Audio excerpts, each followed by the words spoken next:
নমস্কার, আমি শুভদীপ। আপনাদের সকলকে স্বাগত জানাই অন্ধকারের আওয়াজ চ্যানেলে। আজ 3 মাস পর আমাদের চ্যানেলের প্রথম গল্প তারানাথ তান্ত্রিক ও মৃত্যুযন্ত্র। আপনাদের সকলের কাছে অনুরোধ, গল্পটি সম্পূর্ণ শুনুন এবং কেমন লাগলো অবশ্যই আমাদের কমেন্টের মাধ্যমে জানান। তাহলে চলুন আর দেরি না করে শুরু করা যাক তারানাথ তান্ত্রিকের গল্প মৃত্যুযন্ত্র।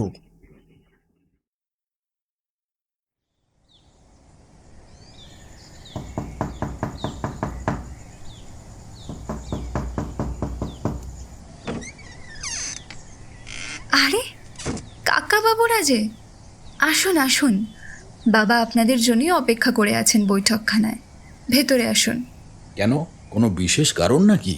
না, তা তো ঠিক জানি না।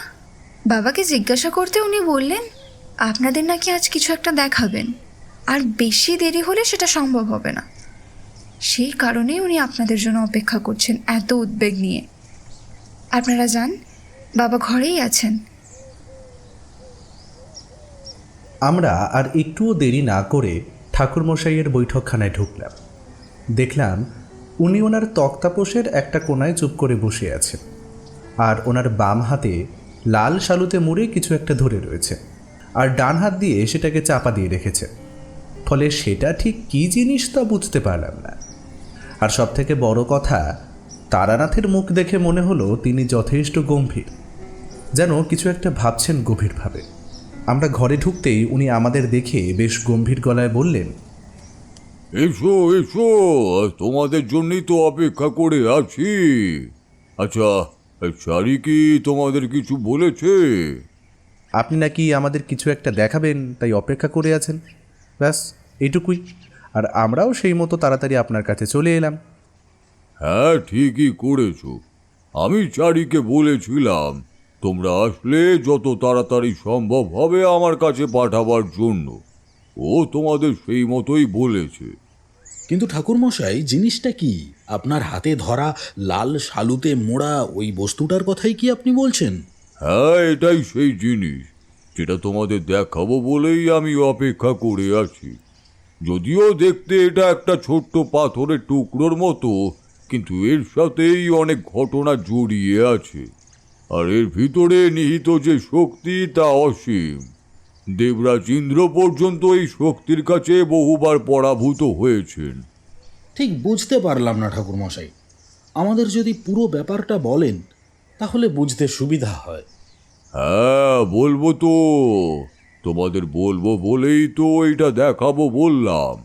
কারণ সে বস্তুটা দেখে যদি তার পিছনের গল্পটাই না জানতে পারো, তাহলে যে কোনো কিছুই সম্পূর্ণ হবে না। এই মহান শক্তিকে জানতে গেলে আগে তোমাদের এর জীবনের সঙ্গে জড়িত ঘটনাগুলোও জানতে হবে। হ্যাঁ, সেই ভালো। আমি আজ সকালেই ভাবছিলাম আপনার কাছে গল্প না শুনলে আমাদেরও ছুটির দিনগুলো যেন কাটতেই চায় না ঠিকভাবে। তাই আমরা আপনার কাছে বারবার ছুটে আসি, সেই তো গল্প শোনার লোভেই। কি বল হে কিশোরী? দেখো, আমি সেটা জানি আমার কাছে গল্প শুনতে তোমাদের ভালোই লাগে, কিন্তু কিন্তু তোমাদের যে গল্পগুলো আমি বলি সেগুলো কোনোটাই আমার নিজের মন গড়া কাহিনী নয়। আমি তার প্রত্যেকটা নিজের জীবন দিয়ে উপলব্ধি করেছি। হ্যাঁ, প্রথম জীবনে মধুসুন্দরী দেবীর দেওয়া আশীর্বাদে বেশ কিছু অলৌকিক শক্তি আমার করায়ত্ত হয়েছিল ঠিকই, কিন্তু মধুসুন্দরী দেবী নিজেই আমাকে বলে দিয়েছিলেন যে ওনার থেকে প্রাপ্ত বিদ্যার প্রয়োগ ঘটিয়ে আমি কোনোদিনও কোনো বৃহৎ বস্তু বা সম্মান লাভ করতে পারবো না। অসৎ কার্যে তো নয়। এটাও বলেছিলেন সেই বিদ্যা থাকার কারণে আমার হয়তো কোনোদিনও ভাত কাপড়ের অভাব হবে না। ব্যাস, এটুকুই। আর তার ফলাফল তো তোমরা দেখতেই পাচ্ছ। যেটুকু তারপর থেকে তন্ত্রমন্ত্র বিদ্যা শিখেছি তাই দিয়েই কোনো মতে চলে যাচ্ছে।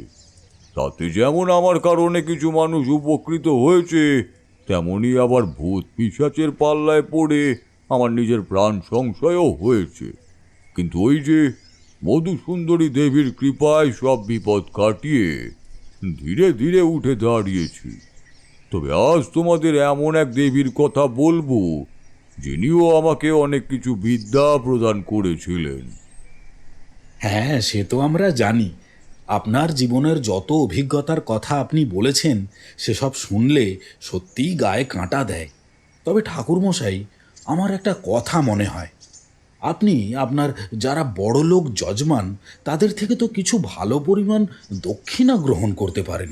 সেটা করলে মানে আমি আসলে বলতে চাইছি, আমার আর্থিকভাবে একটু সুরাহা হয়, সেই কথাই বলতে চাইছো তো হে?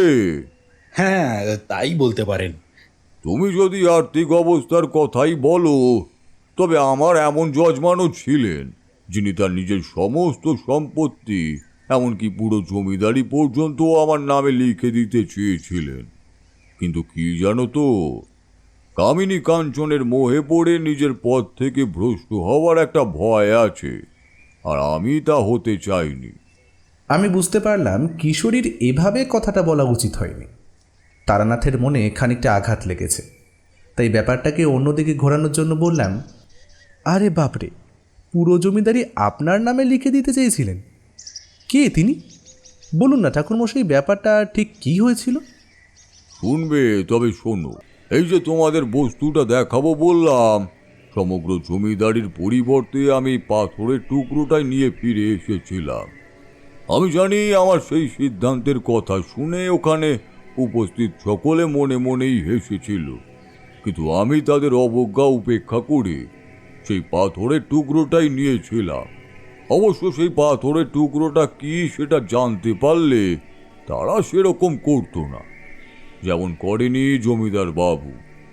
আমি কলকাতায় ফিরে আসার পরেও বহুবার ওনার সঙ্গে চিঠিতে যোগাযোগ করেছি, এবং উনি প্রতিবারই চিঠিতে আমাকে ধন্যবাদ দিয়েছেন আমার সেদিনের সেই সিদ্ধান্তের জন্য। হিরে, মণি, মুক্ত, এমনকি স্বর্ণ মুদ্রা চাইলেই আমি ওনার থেকে চেয়ে নিতে পারতাম, কিন্তু আমি সেসব কিছুই চাইনি। জীবনে নিরর্থক বোঝা বাড়ানোর বড়ই জ্বালা। তুমি চাও বা না চাও, সেই বোঝা তোমায় ঘাড়ে করে বইতেই হবে। এমন সময় লক্ষ্য করলাম কিশোরী কিছু একটা বলতেই যাচ্ছিল। আমি চোখের ইশারায় কিশোরীকে চুপ করতে বলে বললাম, আহা, আপনি বলুন না আপনার সেই অভিজ্ঞতার কথা। এরই মধ্যে 4-3 কাপ চা আর সাথে মুড়ি রেখে গেল। তারই একটা কাপ তুলে নিয়ে তারানাথ বলল, বুঝলে কিশোরী, তখন আমার বয়স যথেষ্টই কম। বরাকর নদীর তীরে রাতের অন্ধকারে মধুসুন্দরী দেবীর দেখা পাওয়ার পর আমাকে আবার আমার বাড়ির লোকেরা বাড়িতে ধরে এনে একরকম বন্দি করেই রেখেছে। তখন বাড়ির লোকের তখন ধারণা, যত তাড়াতাড়ি আমাকে বিবাহ বন্ধনে আবদ্ধ করা না যাচ্ছে, আমার নাকি বাড়ি থেকে আবার পালিয়ে যাওয়ার সম্ভাবনা ততটাই থেকে যাচ্ছে। তাই আমার বিবাহের প্রস্তুতি সবটাই খুব তাড়াতাড়ি সম্পন্ন হয়। কথাবার্তা শুরু হওয়ার থেকে আমার বিয়েও হয়ে যায় মাসখানেকের ভেতরেই। আর আমি যে কথাটা বলছি সেটা সেই 1-1.5 মাস সময়ের মধ্যেকারই কথা। তখন বাড়িতে আমার বিয়ে নিয়ে জোর কদমে প্রস্তুতি শুরু হয়েছে, আর আমার বাড়ি থেকে বেরোনো প্রায় বন্ধ।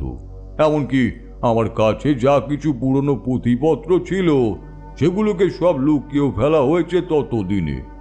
বাড়ির সকলের ধারণা সেগুলো আমার কাছে থাকলে আমি আবার সেগুলো উদ্ধার করে সন্ন্যাসী হয়ে বাড়ি থেকে বের হয়ে যেতে পারি। তো এইরকম একটা চরম ডামাডোলের মধ্যে আমার বাবার কাছে একটা নিমন্ত্রণ এসে পৌঁছালো প্রতাপগড় থেকে। ওখানে একটা শ্মশান আছে, তার নাম শিমুলচণ্ডীর শ্মশান।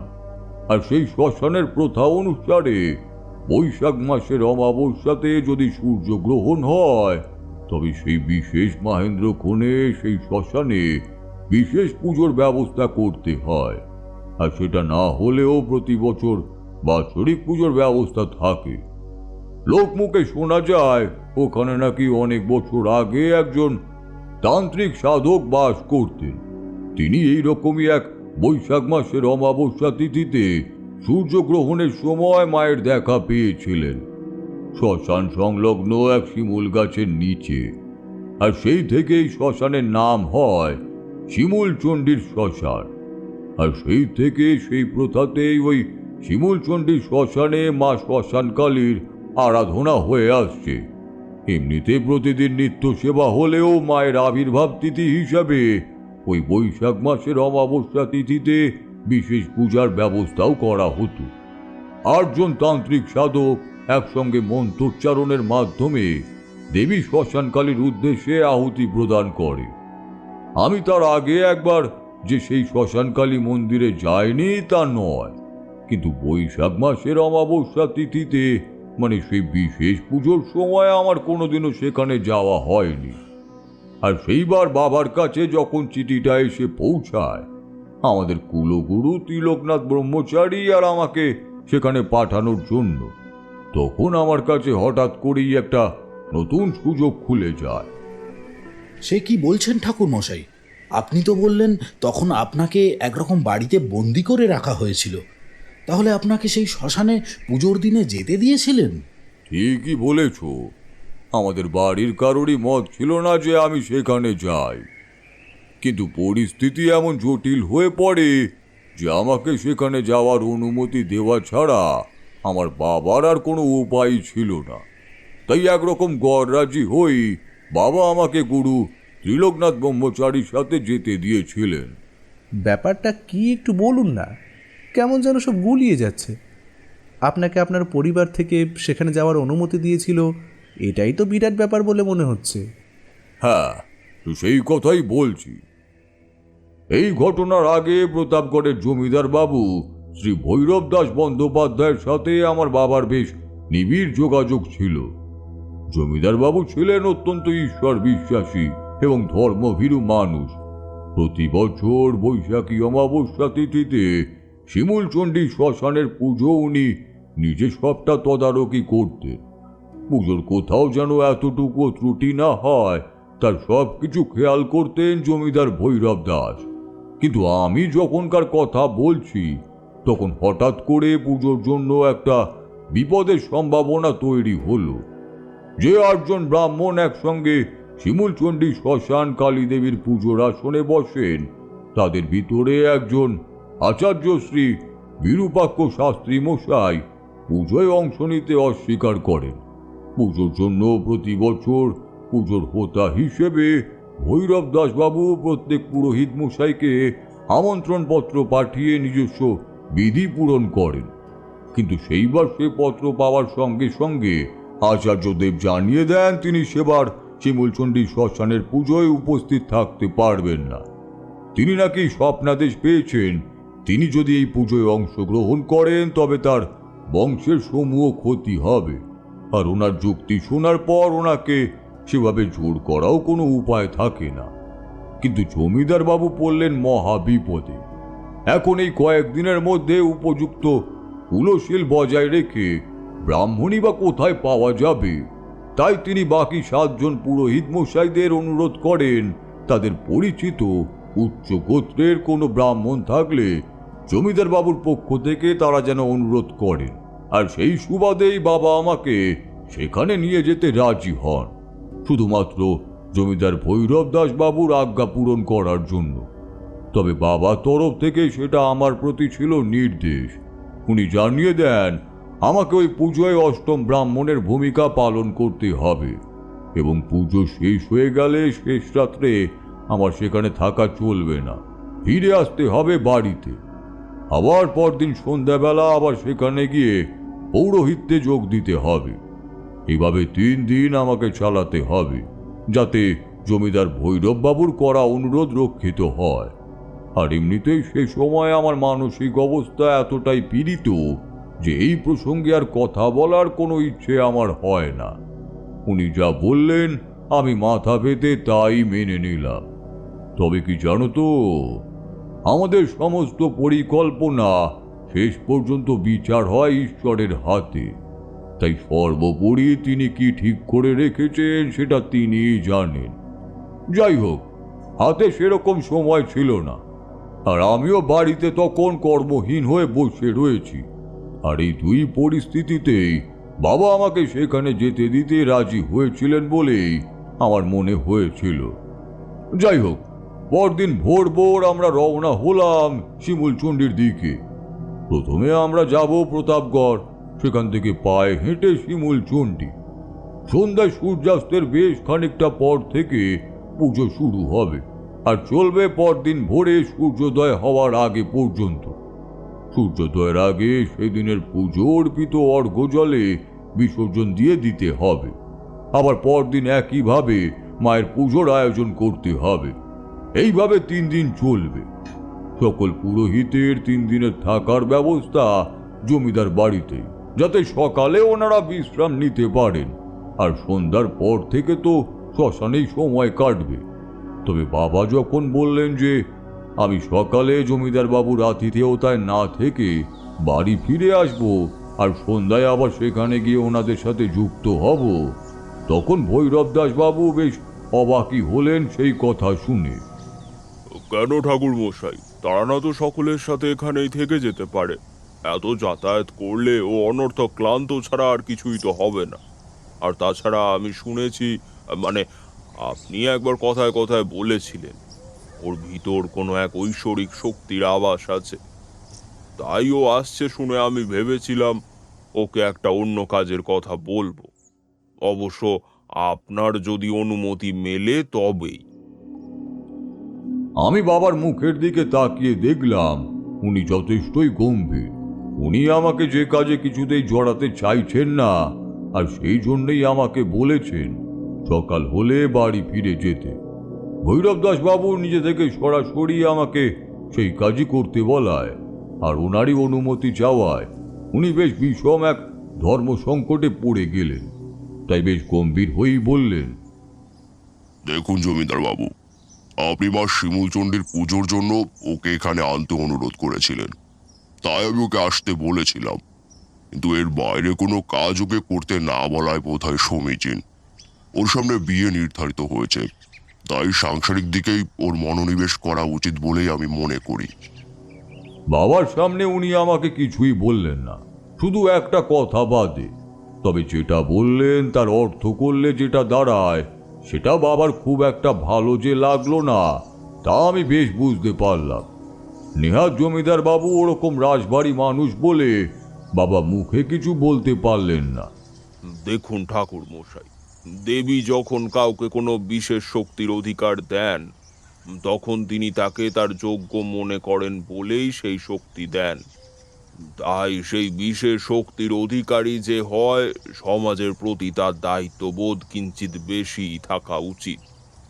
এখন আপনি যদি তারানাথকে সে কাজে বিরত রাখতে চান, তবে আমি আর কিছু বলবো না। তবে সেটা কি তারানাথের ওপর দেবীর সেই বিশ্বাসকে অবমাননা করা হবে না? আমি দেখলাম বাবা জমিদার বাবুর কথা ঠিকই শুনতে পেয়েছেন, আর সেটা শুনতে পেরে বেশ কিছুটা গম্ভীর হয়েই গেলেন। আপনি দয়া করে বোঝার চেষ্টা করুন ঠাকুর মশাই, আজ প্রতাপগড়ের ওপর ভয়ঙ্কর এক বিপদ ঘনিয়ে আসছে। যদি অবিলম্বে এই সমস্যার সমাধান করা না যায়, তবে হয়তো প্রতাপগড়ের অস্তিত্ব একদিন মুছে যাবে। তাই আমি এই প্রতাপগড়ের অভিভাবক হিসাবে আপনার কাছে অনুরোধ করব, আমাদের এই মহা সংকট থেকে পরিত্রাণের পথ দেখান। প্রতাপগড়ের প্রতিটা মানুষের হয়ে আমি আপনাকে অনুরোধ করছি। বলেন তো, আপনার 2টি পায়ে পড়ছি।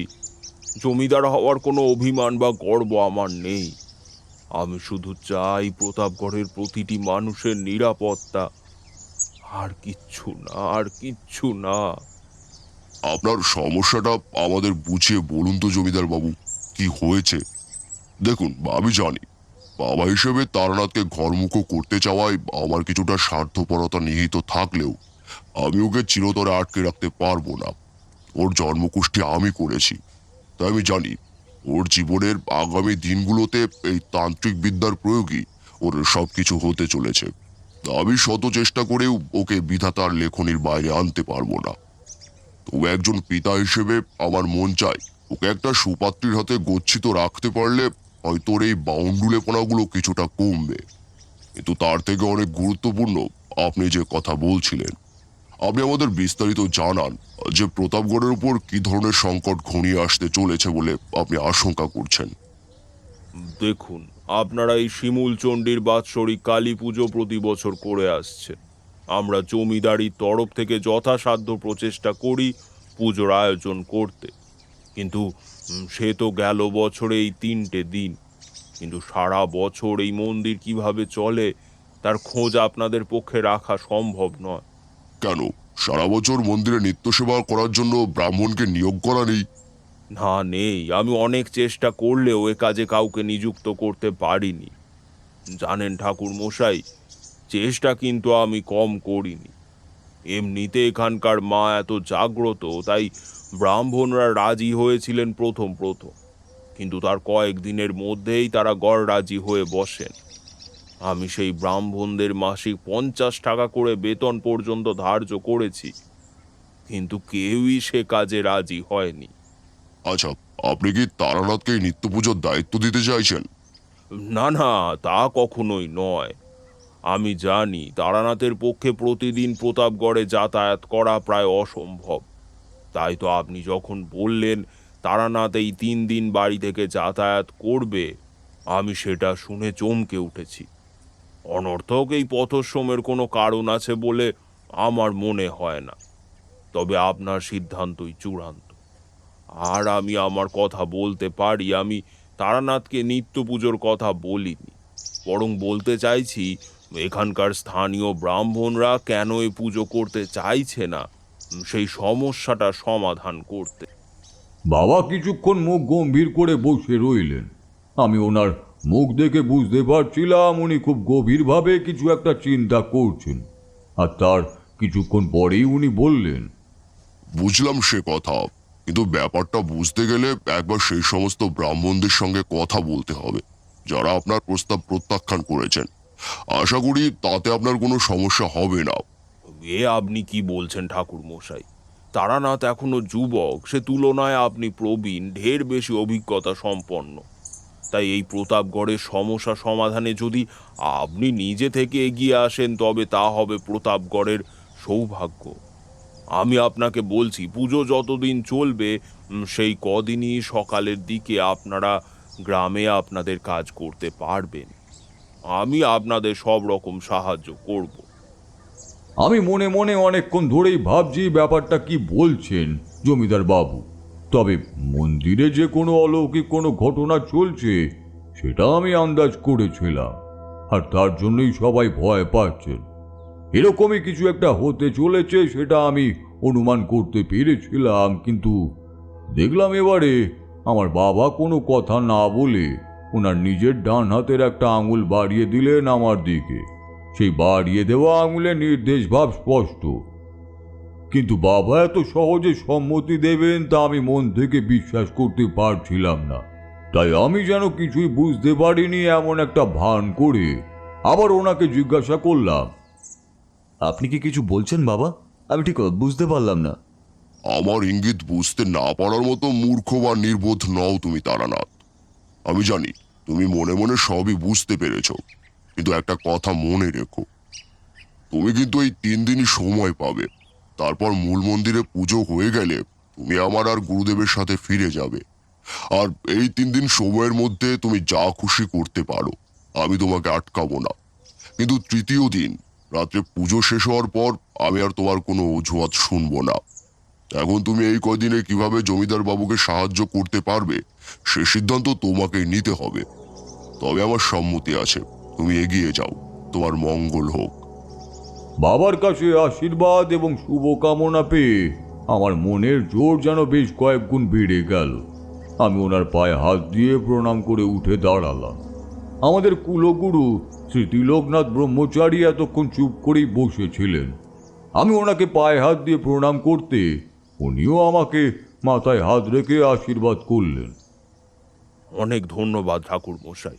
আমি আপনাকে কথা দিচ্ছি, এই কাজ যদি তারানাথ করে দিতে পারে, তবে ও যা চাইবে, যত স্বর্ণ মুদ্রা ও চাইবে আমি ওকে দেব। ওর কোনো অভাব আমি রাখবো না। দেখুন, তারানাথ এই কাজ করতে পারবে কিনা আমি জানি না, কারণ এই কাজটি কি সেটাই আপনি এখনো বলেননি। তবে আমার বিশ্বাসও পারবে। আর তারপর ওর পারিশ্রমিক হিসেবে শুধুমাত্র একটা 16 আনা মুদ্রা আপনি ওকে দেবেন। সেই মুহূর্তে বাবার মুখের কথা শুনে আমি চমকে উঠি। আমার যে তখন টাকা পয়সা যথেষ্টই প্রয়োজন, সেখানে জমিদার মশাই যখন নিজে থেকেই দিতে চাইছেন, তখন তা প্রত্যাখ্যান করা কি ঠিক? তবে জানো তো, আমার বাবা আমার মনের কথা ঠিক পড়ে ফেললেন আর বললেন, মণিকাঞ্চনের প্রতি লোভ নিয়ে তন্ত্রবিদ্যার চর্চা শুরু করো না তারানাথ। এই পথে নানা ক্ষেত্রে তোমাকে পরীক্ষার সম্মুখীন হতে হবে। অপদেবতারা তোমাকে ভ্রান্ত পথে চালিত করার প্রচেষ্টা করবে প্রতি মুহূর্তে। সেখানে তোমার যদি মনে মণিকাঞ্চনের জন্য মোহ তৈরি হয়, তবে তা হবে নিশ্চিত মৃত্যুর সামিল। এই ভুল কখনো করো না, কথাটা মনে থাকে যেন। সেই আমার প্রথম নির্লোভ তন্ত্র সাধনার যাত্রা শুরু বলতে পারো। আর আমাকে মধুসুন্দরী দেবীও বলেছিলেন, ওনার দিয়ে যাওয়া তন্ত্রবল আমাকে কোনোদিনও ধনী করবে না, বড় জোর আমার ভাত কাপড়ের অভাব হবে না কোনোদিনও। ব্যাস এইটুকুই। তাই সব দিক ভেবে আমি তখন জমিদার বাবুকে জিজ্ঞেস করলাম, জমিদার বাবু, আপনি আমাদেরকে এবার আপনার সমস্যাটা একটু বুঝিয়ে বলুন। হ্যাঁ, এইবার সব খুলেই বলি তাহলে। দেখো, আমাদের প্রতাপগড় রাজ্যে এক পিশাচিনীর কুদৃষ্টি পড়েছে। সেই পিশাচিনী তিলে তিলে শেষ করে দিচ্ছে আমাদের সাজানো গোছানো এই প্রতাপগড় গ্রামটাকে। তার বিষ বাষ্প ধীরে ধীরে দূষিত করে তুলছে এখানকার বাতাস। কিন্তু আমরা কেউ কিছু করতে পারছি না। প্রতাপগড়ের এক একজন করে মানুষ প্রত্যেক দিন মারা যাচ্ছে, আর আমি এখানকার জমিদার হয়েও কাউকে বাঁচাতে পারছি না। মানে প্রত্যেক দিন একজন করে মারা যাচ্ছেন, সে তো সাংঘাতিক ব্যাপার। কিন্তু কি করে এইসব ঘটছে, আর তারা মারাই বা যাচ্ছেন কেন? অত্যন্ত ভয়ঙ্করভাবে ঘটছে সেই মৃত্যুগুলো। কে তাদের মারছে, কিভাবে মারছে, তা আমরা কেউ জানি না। তবে হত্যার পর সেই মৃতদেহ দেখে সকলেই বুঝতে পারছে কতটা ভয়ঙ্কর সেই মৃত্যু। তবে কথা ঠিক, কোনো সাধারণ মানুষের কাজ যে সেটা নয়, সেটা আমরা বুঝতে পারছি। ভয়ঙ্কর মৃত্যু, সেটা কেমন? প্রথমেই বলি, এই পিশাচিনীর মূল লক্ষ্য গ্রামের পুরুষ মানুষরা। এখনো পর্যন্ত কোনো মহিলার ওপর সেই পিশাচিনীর আক্রমণ করেনি। তার যত রাগ পুরুষ মানুষদের ওপর, আর মেরে ফেলার আগে সেই মানুষটার জিভ টেনে ছিঁড়ে বের করে আনছে সেই পিশাচিনী। তারপর তার শিকারের মৃত দেহটা রেখে দিয়ে যাচ্ছে কোনো একটা উঁচু পাঁচিলের ওপর, যাতে তার রক্তাক্ত শরীরটা সেই পাঁচিলের দুদিকে ঝুলে থাকে। আর গ্রামের মানুষ সকালে ঘুম ভেঙে উঠে দরজা দিয়ে বের হলেই দেখতে পাচ্ছে সেই মর্মান্তিক দৃশ্য। মানুষের মধ্যে এখন এতটাই ভীতি ছড়িয়ে পড়েছে যে সকালে মানুষ দরজা খুলেই এরকম কোনো ভয়ঙ্কর মর্মান্তিক দৃশ্য চোখের সামনে দেখতে পাবে। আমাদের শিমুলচণ্ডীর মানুষের জীবন এখন দুর্বিষহ হয়ে উঠেছে ভয় আর মানসিক যন্ত্রণায়। আচ্ছা, এই পিশাচিনী কে, কেমন, সে বিষয়ে কিছু কি বুঝতে পেরেছেন? আপনাদের এখানকার পুরোহিত মশাই কি বলছেন? না, আমরা তো কেউ তা জানি না। আর এই ঘটনার ব্যাপারে আমরা এসব জানতামও না। হঠাৎ করে এই অভিশাপ কি আমাদের গ্রামে এসে হানা দিল তা আমরা জানি না। বিশ্বাস করো, আমাদের কারোর কোনো ধারণা নেই এই ভীতির উৎস কি।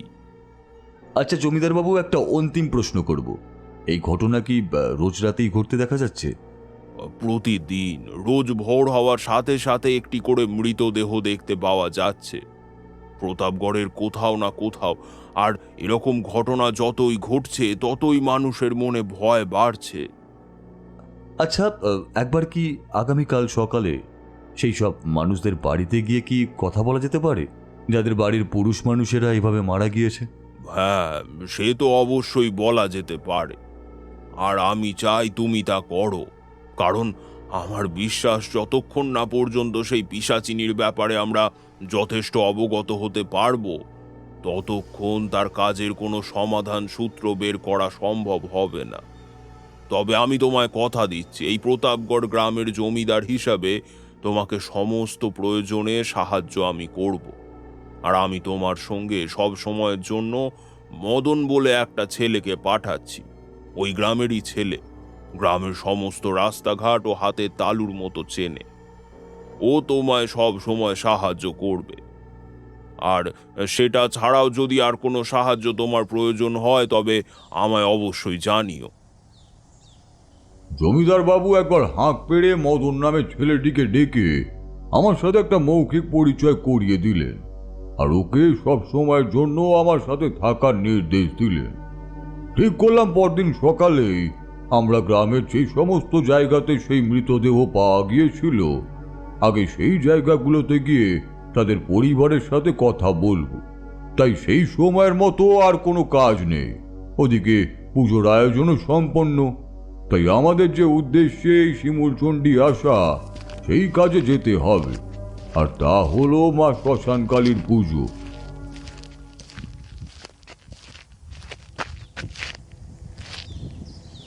আমরা তখনকার মতো জমিদার বাবু এবং মদনের থেকে বিদায় নিয়ে এগিয়ে যাই শ্মশান ঘাটের দিকে।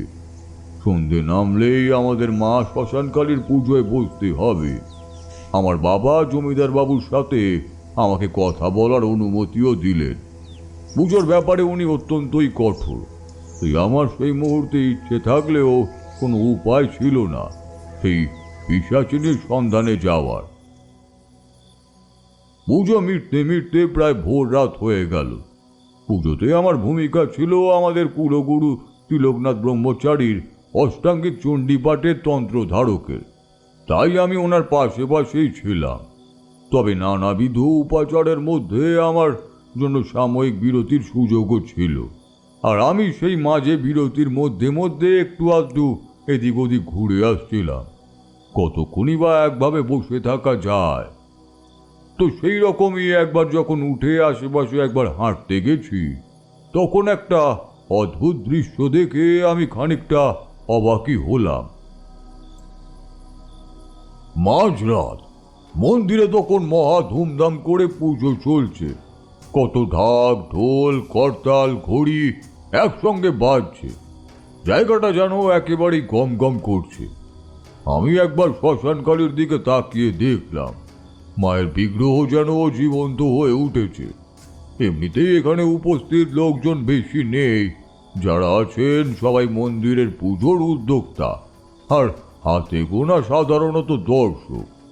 বুঝতে পারলাম সেই পিশাচিনীর ভয় কেউ আর বাড়ি থেকে বের হয়নি এই বছর। না হলে বাবার কাছে শুনেছি এখানে নাকি মা শ্মশানকালীর পুজো দেখতে অন্তত 1000 খানেক লোক জড়ো হয়। গোটা প্রতাপগড় গ্রাম এই কয়েকদিন রাত্রে ভেঙে পড়ে শিমুলচণ্ডীর শ্মশানে। সেখানে এবার যেন সবই ফাঁকা, কেউ বাড়ি থেকে বেরই হয়নি। আর সেটা যে শুধুমাত্র ভয়, সেটা বুঝে নিতে আমার একটু অসুবিধা হলো না। তবে আমার মনে হলো সেই ভয়ের কারণকেই আমি বোধহয় দেখতে পাচ্ছি। শ্মশানের একদম উল্টো দিকে বেশ কয়েকটা বড় বড় গাছ রয়েছে, আর সেদিকে তাকাতেই আমি দেখতে পেলাম সেখানে বড় একটা শিমুল গাছের নিচে একজন নারী মূর্তি দাঁড়িয়ে।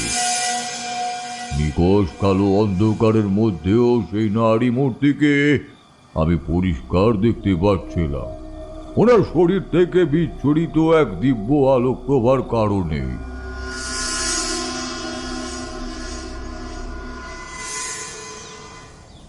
তিনি কে ছিলেন ঠাকুরমশাই? মধুসুন্দরী দেবী? আমি দেখলাম মধুসুন্দরী দেবীর কথা শুনে ঠাকুরমশাই আবার কেমন যেন গম্ভীর হয়ে গেলেন। তারপর একটা গভীর দীর্ঘশ্বাস ছেড়ে বললেন, না, মধুসুন্দরী দেবী তিনি নন। তিনি আমাকে বলেছিলেন তাকে যুবতী রূপে আর আমি কোনোদিনই দর্শন করতে পারবো না। সে সুযোগ আমি চিরতরেই হারিয়েছি। তাই শিমুলচণ্ডী শ্মশানের সেই আলোকিত দেবী মূর্তি যে মধুসুন্দরী দেবী ছিলেন না, সে আমি বেশ ভালোই বুঝতে পেরেছিলাম। তবে তিনি কে, সেটা আমার তখনও জানা ছিল না। তাই কৌতূহলবশত একবার তার দিকে এগিয়ে যেতে গেলাম, আর ঠিক তখনই হঠাৎ করে মন্দিরের সামনে ঘণ্টাগুলো আবারও একসাথে বেজে উঠল, সেই সাথে কাঁসরও। আমি চমকে উঠে তাকালাম মন্দিরের দিকে। তবে কি এখন আরতি শুরু হতে চলেছে? কিন্তু এখন তো আরতি হওয়ার কথা নয়। আরতি তো হওয়ার কথা শেষ রাতে। ক্ষণিকের মধ্যেই ব্যাপারটা বুঝে নিতে আমার অসুবিধা হলো না। আমি তক্ষুনি ফিরে তাকাই সেই দেবীর দিকে, আর তাকাতেই দেখলাম তিনি সেখানে নেই। যে আলোকদীপ্ত অবয়ব আমি এক মুহূর্ত আগেও দেখেছি, সেই তিনি সম্পূর্ণই অদৃশ্য হয়ে গেছেন। আমার তখন বুঝতে অসুবিধা হয় না। হঠাৎ করে বেজে ওঠা ঘণ্টা ধ্বনি আসলে সেই দেবীরই মায়া ছিল, যাতে আমার মনোসংযোগ ওনার ওপর থেকে সেই দিকে সরে যায় আর উনি অন্তর্হিতা হয়ে যেতে পারেন।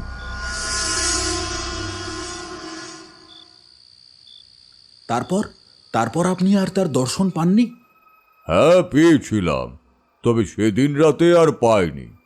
পেয়েছিলাম তার পরের দিন। সেদিন রাত্রে পুজো সবকিছু মিটতে মিটতে প্রায় ভোর রাত্রি হয়ে গেল। আমরা ফিরে আসলাম জমিদার বাড়ির অতিথি আবাসে। আমার বাবার কথা অনুসারে দিনের আলো ফুটলে আমার বাড়ি ফিরে আসার কথা ছিল, কিন্তু জমিদার বাবুর অনুরোধে আমি সেখানেই থেকে যাই। সারা রাত পুজোর পর ভোরের দিকটায় সেখানে একটু ঘুমিয়ে নিই। সকালবেলা মদন নামে লোকটি এসে বলল, কি ঠাকুরমশাই, এই ঘুম থেকে উঠেছেন? এই নতুন জায়গা, আপনার বিশ্রাম নিতে কোনো অসুবিধা হয়নি তো? বিছানা ছেড়ে উঠে দেখলাম বাবা এবং কুলগুরুর সঙ্গে বাকি সমস্ত পুরোহিতরাও ঘুম থেকে উঠে মুখ হাত ধুয়ে চা নিয়ে বসেছে, আর আমি একমাত্র বোধহয় তখনও ঘুমিয়েই ছিলাম। তবে মদনের ডাকে উঠে বসে মনে মনে একবার গুছিয়ে নিলাম গতকালকের ঘটনাগুলো, আর তারপরই ওকে জিজ্ঞাসা করলাম, আচ্ছা, গতকাল রাতে আগে হ্যাঁ ঠাকুরমশাই, গতকাল রাতেও সেই একই ঘটনা ঘটেছে। একটা মৃতদেহ পাওয়া গেছে পশ্চিম তাঁতিপাড়ায়। লোকটার নাম মৃত্যুঞ্জয় বাগদি। ঠিক একই রকমভাবে ঘটেছে সেই মৃত্যু। ওনার সামনের বাড়ির এক মানুষ সমান উঁচু পাঁচিলে ওনার মৃতদেহটা ঝুলিয়ে দিয়ে গেছে সেই পিশাচিনী। আচ্ছা মদন, এই শিমুলচণ্ডীর শ্মশান থেকে এই পশ্চিম তাঁতিপাড়া কদ্দূর? কত দূর আর হবে? ওই হাঁটা পথে ধরুন না মিনিট পাঁচেক। এই দেখুন না, যেই দিন ওই গ্রামে প্রথম মৃত্যু হয়েছিল সেটাও হয়েছিল এই শ্মশানের কাছে।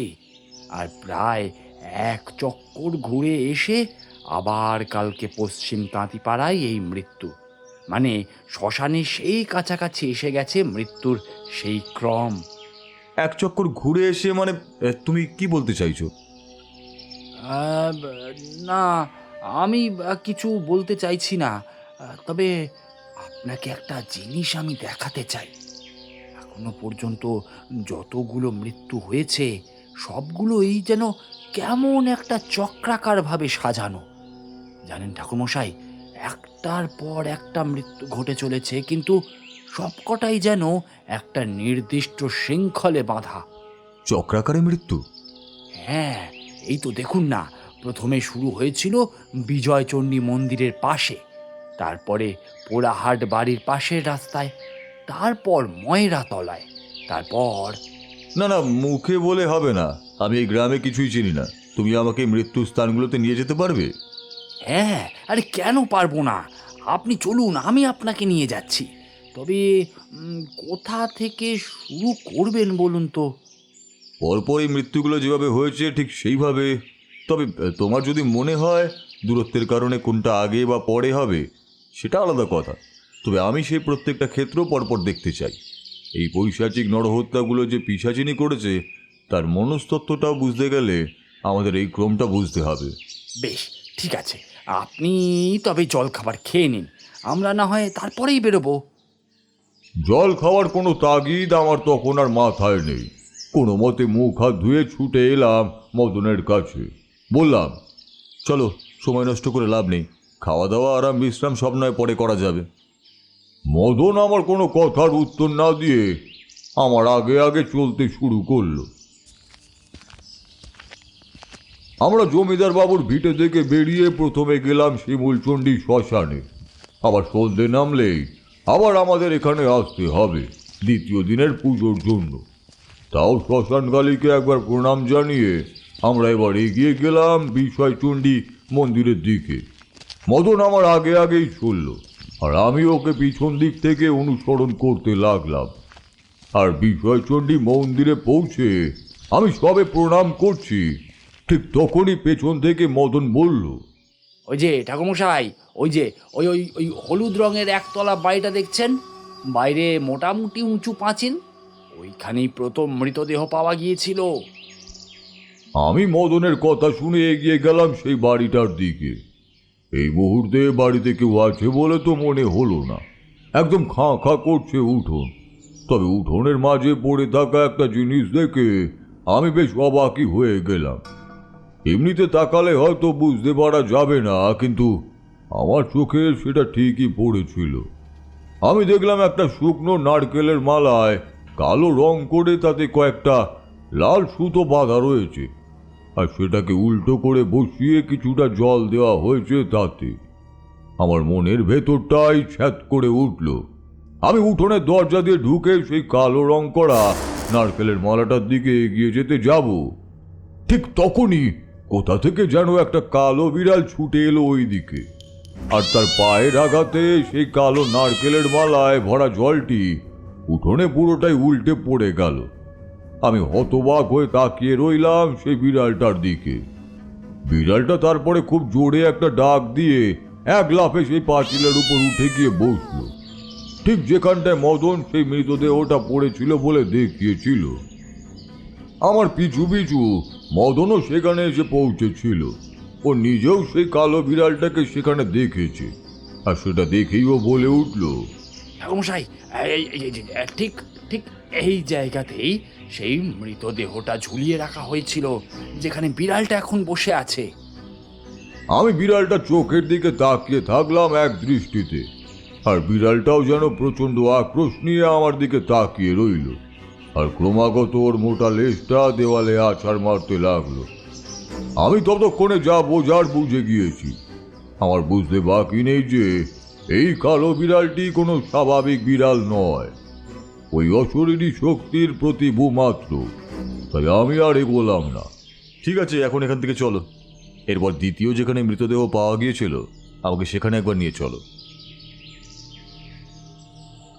আমি বুঝতে পারছিলাম ওই কালো বিড়ালটার এরকম কীর্তি এবং ওই আক্রোশ দেখে মদনও বোধ হয় কিছুটা ভয় পেয়ে গিয়েছিল। তাই ও ধীর পায়ে সেই বাড়ির থেকে বেরিয়ে আসলেও মুখে সেরকম কিছুই বলল না। তবে ওর মুখ দেখেই আমি বুঝতে পারলাম মদন ভীষণ ভয় পেয়ে গেছে।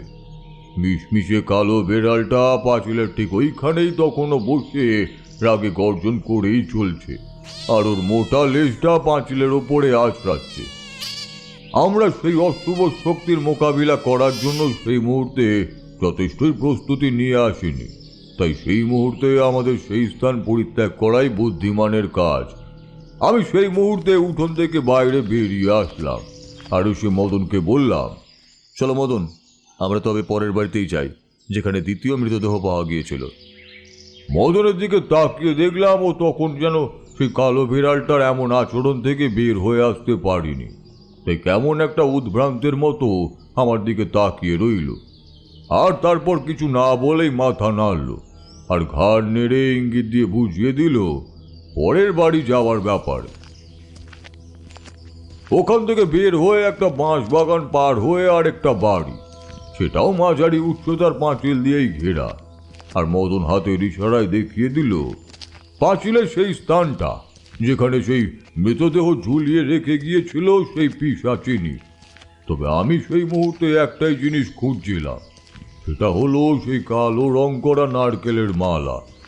আমার মনে তখন স্থির বিশ্বাস জন্মেছে আমি সেটা এখানেও দেখতে পাবো, আর আমার সেই ধারণাই সত্যি প্রমাণিত হলো যখন আমি সেটা সত্যি খুঁজে পেলাম। সেটা লুকিয়ে রাখা ছিল পাঁচিলের পাশে একটা ঝোপের পাতার খাঁজে, এমনভাবে যাতে বাইরে থেকে কেউ দেখতে না পায়। তবে এবার আমি সেই কালো বিড়ালটাকেও কোথাও দেখতে পেলাম না। আমার মন বলছে এখানেও সেই বিড়ালটা আছে, তবে সে লুকিয়ে আছে আর নিশ্চিতভাবে আমাদের দেখছে। কিন্তু ঠাকুরমশাই, এরকমও তো হতে পারে এখানে হয়তো সেই বিড়ালটা নেই, মানে কয়েকটা জায়গায় যে বিড়ালকে থাকতেই হবে এরকম তো কোনো কথা নেই, তাই না? বুঝলাম মদন বিড়ালটাকে ভয় পাচ্ছে, আর তাই সে কোনোভাবেই চাইছে না এখানে তার দেখা পাওয়া যাক। ও যেন যে কোনো মূল্যে তার থেকে মুক্তি চায়। তাই বিড়ালটা না থাকার জন্য মনে মনে যুক্তি সাজাচ্ছে। তাই আমি আর কিছুই বললাম না, শুধু কথা বলার মাঝে মাঝে ওর মুখের দিকে দেখতে থাকলাম। আর এইভাবে আমরা একটার পর আরেকটা বাড়ি গেলাম যেখান থেকে মৃতদেহ পাওয়া গিয়েছে। আমি প্রত্যেকটা বাড়ির অবস্থান থেকে শিমুলচণ্ডী শ্মশানের অবস্থান আনুমানিকভাবে মেপে রাখতে লাগলাম। আর সবার শেষে আমরা এসে পৌঁছালাম শেষ বাড়িটায়, যেখান থেকে তার আগের দিন রাত্রিবেলা মৃতদেহ পাওয়া গিয়েছিল সেখানে। মানে চক্রাকারে সেই প্রতাপগড় গ্রামটা ঘুরে এসে আবার শ্মশানের কাছেই ফিরে এলাম আমরা। আর আমি ততক্ষণে বুঝতে পেরেছি এই মৃত্যুগুলোর কারণ কি। আসলে এই পিশাচিনী সমগ্র প্রতাপগড় গ্রামটার ওপরে একটা মৃত্যু যন্ত্র অঙ্কন করতে চাইছে। আর একবার যদি সেই যন্ত্র অঙ্কন সম্পূর্ণ হয়ে যায়, তবে এই গ্রামের প্রতিটা মানুষ পরিণত হবে সেই পিশাচিনীর জীবন মৃত দাসে। আমি ব্যাপারটা বুঝতে পারলেও মদনকে কিচ্ছু বললাম না। তবে একটা জিনিস বুঝতে পারছিলাম, মদন যেন যত সময় যাচ্ছে তত ধীরে ধীরে ভীত সন্ত্রস্ত হয়ে উঠছে। শেষ পর্যন্ত এমন পরিস্থিতির উদ্ভব হয় যে সে আর ভালো করে স্বাভাবিকভাবে কথা বলার মতো জায়গাতেও থাকে না। আর আমি বেলা পড়ে যাওয়ার কারণে বিশ্রাম নিতে চলে যাই আমাদের বিশ্রাম কক্ষে, যেখানে আমার বাবা এবং অন্যান্য পুরোহিত মশাইরা অপেক্ষা করেছিলেন। তবে আমি দেখলাম, আমি মদনকে সেদিনের মতো বিদায় জানিয়ে দিলেও সে কিন্তু কিছুতেই সেখান থেকে গেল না। আমাদের বিশ্রাম আবাসের বাইরে একটা উঁচু ঢিবির ওপর সে গিয়ে চুপ করে বসে রইল। আমি বুঝতে পেরেছিলাম ও হয়তো আমাকে কিছু বলতে চাইছে, কিন্তু কিছুতেই বলতে পারছে না। আর তাই ওর মনের ভিতর একটা ঝড় বয়ে চলেছে। তবে তখনকার মতো আমার খিদে এবং তেষ্টা দুই পেয়ে যাওয়ায় আমি মদনকে ওখানে ছেড়ে উপরে উঠে আসি। আর আসতেই সবার প্রথম আমার সঙ্গে দেখা হলো আমাদের কুলগুরু ত্রিলোকনাথ ব্রহ্মচারীর সাথে। উনি বেশ গম্ভীরভাবেই আমাকে জিজ্ঞাসা করলেন, কিছু কিনারা করতে পারলে তারানাথ? আমি ওনার পায়ে হাত দিয়ে প্রণাম করে ওনাকে বললাম, কিনারা বলতে সেরকম কিছু নয়, তবে আমার সন্দেহ হচ্ছে সেই পিশাচিনী হয়তো কোনো একটা ভয়ঙ্কর খেলায় মেতেছে। এই কয়েকটা হত্যাই তার লক্ষ্য নয়, তার আসল লক্ষ্য এই সমগ্র প্রতাপগড় গ্রামকে তার করায়ত্ত করা। আর সেই জন্যই সে এখানে একটা মৃত্যু যন্ত্র তৈরি করার চেষ্টা করছে, তাই তো?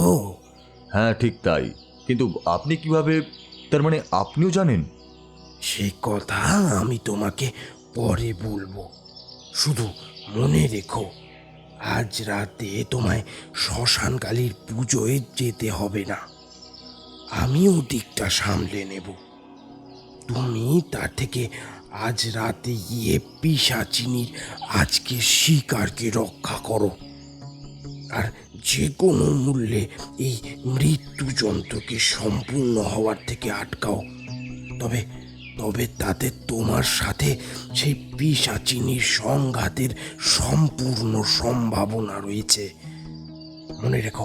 মনে রেখো সে কিন্তু মারণ বা নিক্ষেপে সক্ষম। তাই আজ রাতে তুমি তার কাছে যাওয়ার আগে নিজেকে মনে মনে তুমি প্রস্তুত কিনা তা একবার প্রশ্ন করে নাও। আর যদি তুমি নিশ্চিত থাকো তবেই সেই পথে এগিও। না হলে সেই পিশাচিনীর আক্রমণে তোমার সমূহ বিপদ হতে পারে। তবে তবে তবে কি গুরুদেব? তবে তোমাকে ওই মহাশক্তির সম্মুখীন হতেই হবে। আর তা হবে তোমার জীবনের এক মাহেন্দ্র ক্ষণ। আর তার আগে তুমি নিজে মানসিকভাবে প্রস্তুত কিনা সেই আত্মবিশ্বাসটাও পরখ করে তবেই তার কাছে যেও। আমি ওনার কথা বিশেষ বুঝতে না পেরেই বললাম, আমি প্রস্তুত। আমি জানি মধুসুন্দরী দেবীর দেওয়া আশীর্বাদের বেশ কতগুলো সীমাবদ্ধতা থাকলেও আজ শ্মশানকালী মন্দিরে পুজোর আসন থেকে আমার জন্য রক্ষা কবচ রচনা করা হবে, যাকে ভেদ করার ক্ষমতা সেই পিশাচিনীর নেই। তুমি যা বলছো তা কি তোমার স্থির বিশ্বাস নাকি দিবা স্বপ্ন? তা কি তুমি একবারও ভেবে দেখেছো? এটা আমাদের দিবার স্বপ্ন বা কষ্ট কল্পনা নয়, স্থির বিশ্বাস থেকেই বলছি। গতকাল আপনি যখন জমিদার মশাইয়ের সঙ্গে কথা বলছিলেন, ঠিক তখনই আপনি নিশ্চিত ছিলেন সেই পিশাচিনীর ব্যাপারে। আর আপনি যদি তা না থাকতেন তবে আপনি কোনোভাবেই আমাকে এই কাজে অগ্রসর হওয়ার অনুমতি দিতেন না। তাই আমি জানি আপনার আশীর্বাদ সহায় নিয়ে আমি পিশাচিনীকে পরাস্ত করতে পারবো। তন্ত্রবিদ্যার সাথে সাথে জটিল বাক চতুর্যতেও যে তুমি কুশলী হয়ে উঠছ, সে আমি বেশ বুঝতে পারছি। ঠিক আছে, ঠিক আছে, তবে আজ রাত্রে তুমি সেই মহাশক্তির আজকে শিকারকে প্রতিহত করার জন্য প্রস্তুত হও। কিন্তু আজকে কে সেই পিশাচিনীর শিকার হতে যাচ্ছে তা তো আমি জানি না। আপনি আমায় বলে দিন কিভাবে আমি তাকে খুঁজে বার করতে পারি। তাকে খুঁজে তোমায় বের করতে হবে না, সে নিজেই তোমার কাছে আসবে। তবে হ্যাঁ, একটা প্রাথমিক অনুমান করতে পারো, এই মৃত্যুযন্ত্রের প্রয়োজনীয় 18টি বিন্দুর ভেতরে 17টি মর্মান্তিক মৃত্যু ইতিমধ্যেই ঘটে গিয়েছে। বাকি আছে শুধু একটি, যা আজ রাতে হবে। এবার সেই যন্ত্রের যে আকৃতি তুমি পেয়েছো, তাতে 18 বিন্দুতে যে বাড়ির অবস্থান, আজ সেখানেই সেই নারকীয় হত্যালীলা হতে চলেছে, সেটা তুমি অনুধাবন করতেই পারো। তাই তাই তোমাকে সন্ধ্যার মধ্যে সেখানে পৌঁছে পিশাচিনীর এই হত্যালীলাকে স্তব্ধ করতে হবে, সে কথা মনে রেখো। আচ্ছা, আমাকে একটা কথা বলবেন। আমি জানি এই পিশাচিনী কে, তা আপনি জানেন। দয়া করে আমাকে তা বলুন। আর এই গ্রামের প্রতি তার এত আক্রোশই বা কেন, সে ব্যাপারে আপনি কি কিছু জানেন? জানি। জানেন? হ্যাঁ, জানি।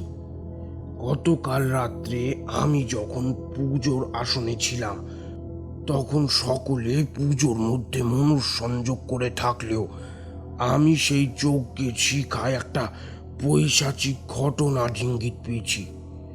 সময়কালটা ঠিক অনুমান করতে না পারলেও খুব সম্ভবত 200 কি 250 বছর আগের ঘটনা। এই শিমুলচণ্ডীর শ্মশানে সেদিন ঘটেছিল এক নারকীয় হত্যাকাণ্ড। শোনো, আজ তোমায় বলি সবটা। তখনকার জমিদার ভূদেব নারায়ণের পুত্র কালীকিঙ্কর আর তার বাকি বেশ কয়েকজন বন্ধু মিলে জঙ্গলে মৃগয়া করতে যাবার সময় এক আদিবাসী তরুণী তাদের চোখে পড়ে যায়। কালীকিঙ্কর এবং তার বন্ধুরা ছিলেন অত্যন্ত লম্পট এবং চরিত্রহীন। কয়েকদিন যাবৎ সেই আদিবাসী তরুণীকে চোখে চোখে রাখার পর তারা একদিন রাতে অন্ধকারে সুরাপানের সেই নেশায় মত্ত হয়ে চড়াও হয় সেই তরুণীর কুটিরে। যতদূর সম্ভব এই শ্মশানের প্রান্তেই ছিল সেই উপজাতির ঘর, আর তার বাবা মার সামনে তাকে বিবস্ত্র করে তার চরম অপমান করে সেই লম্পটের দল। আর তারপর তার বাবা মাকে হত্যা করে তার ঘরে আগুন লাগিয়ে দেয়। অজস্র মানুষ সেদিন সেই শ্মশান ভূমিতে জড়ো হলেও কেউ জমিদার পুত্র অত্যাচারী কালীকিঙ্করের বিরুদ্ধে কোনো কথা বলার সাহস দেখায়নি। আর সেদিন নিরপরাধ অসহায় উপজাতির তরুণীর প্রাণ ভয় ছুটতে ছুটতে এসে আশ্রয় নেয় এখানে জঙ্গলের পাশে থাকা একটা গুহায়। আর সেই উন্মত্ত পাষণ্ডের দল ছুটতে ছুটতে ধাওয়া করে সেই তরুণীকে। তবে সেই গুহার মুখ অবধি পৌঁছে যেতে পারলেও তারা গুহার ভিতরে প্রবেশ করার সাহস দেখায়নি। সেটা কোনো অলৌকিক কারণে হতে পারে, অথবা কোনো জন্তুর ভয়। আর এইভাবেই ব্যর্থ হয়ে সেই উন্মত্ত পশুর দল এতটাই ক্ষিপ্ত হয়ে ওঠে যে তারা বড় বড় পাথর দিয়ে বন্ধ করে দেয় সেই গুহার মুখ। আর শ্মশান ধারের সেই উপজাতি বস্তিতে খবর ছড়িয়ে দেয় যে কেউ যদি ওই তরুণীকে উদ্ধার করার চেষ্টা করে তবে তাদেরকেও একই রকমভাবে শাস্তি পেতে হবে। ফলে কেউ সেদিন সেখানে এগিয়ে আসে না। সেই মেয়েটিকে উদ্ধার করার জন্য। আর সেই মেয়েটিও চিরতরে আটকে পড়ে যায় সেই গুহার ভেতর। তারপর তারপর আর কি হয়েছিল তা কেউ জানে না। সময়ের সাথে সাথে সে হয়তো একদিন মিলিয়ে যায় মানুষের মন থেকে। আমার ধারণা এই উপজাতি তরুণী আজ সমগ্র প্রতাপগড়ের ওপর তার যাবতীয় প্রতিহিংসা নিতে ফিরে এসেছে পিশাচিনী হয়ে। গতকাল মধ্যরাতে পুজোর সময় আমি এই শ্মশানের পূর্ব প্রান্তে একটা বড় শিমুল গাছের গোড়ায় একজন অলৌকিক নারী মূর্তির দর্শন পেয়েছি। শ্মশানের নিকষ কালো অন্ধকারের মধ্যে তিনি নিজ প্রভায় ছিলেন দীপ্ত, তবে আমি তার কাছে যাওয়ার আগেই তিনি অন্তর্হিতা হয়ে যান। তারানাথ, আমার মনে হচ্ছে সেই পিশাচিনী আর তুমি যে দিব্য জ্যোতির্ময়ী নারী মূর্তিকে দেখেছ তারা এক নন। তবে এ আমার নিছক অনুমান মাত্র, কারণ আমি যতদূর জানি কোনো প্রতিশোধ স্পৃহা পরায়ণ পিশাচিনী কোনো মতেই তার কার্য সম্পাদন হওয়ার আগে কাউকেই দেখা দেন না, সেটা শ্মশান দিব্য মানবী শরীরেও না, কিংবা মিশমিশে কালো বিড়ালের আকৃতিতেও না। কালো বিড়াল? কালো বিড়ালের কথা তো আমি ওনাকে একবারও বলিনি। তবে কি মদন বলেছে? মিশমিশে কালো বিড়াল? আপনি সেই কালো বিড়ালের কথা কিভাবে জানলেন? খেয়াল করে দেখেছি এই যে প্রত্যেকটা বাড়িতে সেই পিশাচিনের হাতে হত্যাকাণ্ড ঘটেছে সেখানে সেই কালো বিড়ালটা ছিল, কিন্তু আপনি তা কিভাবে জানলেন?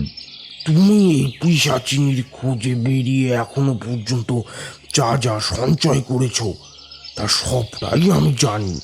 এখন আমি কিভাবে তা জানি প্রশ্ন করে অনর্থক সময় নষ্ট করো না।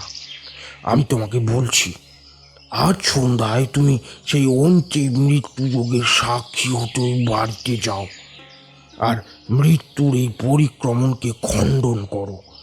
আর তোমাকে সেখানে নিয়ে যাওয়ার জন্যই মদন এখনো বাইরে অপেক্ষা করে আছে। মদন? সে জানে কোথায় এর পরবর্তী মৃত্যু হতে চলেছে? মদন তোমার জন্য অপেক্ষা করে আছে। তুমি তার কাছে যাও আর এক মুহূর্ত দেরি করো না। তোমার মঙ্গল হোক। আমি আর কোনো প্রশ্ন করলাম না, কারণ আমি বুঝতে পেরেছি তিনি এমন কিছুর একটা ইঙ্গিত দিতে চাইছেন তা আমি ঠিকঠাক বুঝে উঠতে পারিনি। গুরু আজ্ঞা মস্তকে ধারণ করে আমি ফিরে এলাম মদন যে ঢিপিটার উপরে বসেছিল ঠিক তার কাছে, আর আমাকে দূর থেকে দেখেই মদন ছুটতে ছুটতে সে আমার পায়ে পড়ে গেল আর আমার পা দুটো জড়িয়ে ধরে হাউ হাউ করে কাঁদতে লাগলো। আমি বুঝতে পারলাম এতক্ষণ মদনের অনেক কিছু কথা বলার থাকলেও সে বলে উঠতে পারছিল না কোনো একটা অজ্ঞাত কারণে। তাই আমি তাকে জিজ্ঞাসা করলাম, এ কি হয়েছে মদন? তুমি এভাবে কাঁদছো কেন? ঠাকুরমশাই, আপনি আমাদের বাঁচান। আপনি সকাল থেকে প্রত্যেকটা বাড়িতে যে কালো রং করা নারকেলের মালা দেখতে পেয়েছেন, কে যেন সেই একই রকমের নারকেলের মালা আজ সকালে বসিয়ে দিয়ে গেছে আমাদের বাড়িতে। ঠিক একই রকমের লাল সুতো পেঁচানো। আমার খুব ভয় করছে ঠাকুরমশাই, আমার খুব ভয় করছে। আজ তাহলে আমার বাড়িতে কোনো দুর্ঘটনা ঘটতে চলেছে। যদি ওই ডাইনির কাউকে মারতে ইচ্ছেই হয় তবে সে যেন আমাকে মারে। আমার ছেলে বা ভাইয়ের যেন কোনো ক্ষতি না করে। আমি মরি কোনো ক্ষতি নেই। আপনি দয়া করে ওদেরকে বাঁচান। ওদেরকে বাঁচান।